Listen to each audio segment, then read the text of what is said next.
অনেক রাত্রে তো বাড়ি এসেছিলাম, তো পরের দিন সকাল থেকে কিন্তু আবারও একটা নতুন করে ব্লগ শুরু করলাম। আর এখানে কিন্তু পকায় খেলা করছিল এই বাবলসটা নিয়ে। আর দেখো কত মজা করে ও এই খেলনাটা নিয়ে, অনেক খেলা করছিল। আর এইটা দিয়ে হেবি সুন্দর কিন্তু বাবলসও ফোলানো যাচ্ছিল।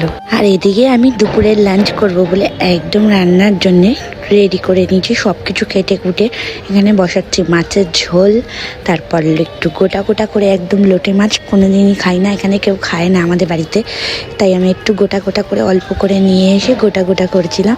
আর এখানে কিন্তু গোটা কাদের ভালো লাগে অবশ্যই কমেন্ট করে জানিও। আর জোরটা তো বেস্ট লাগেই।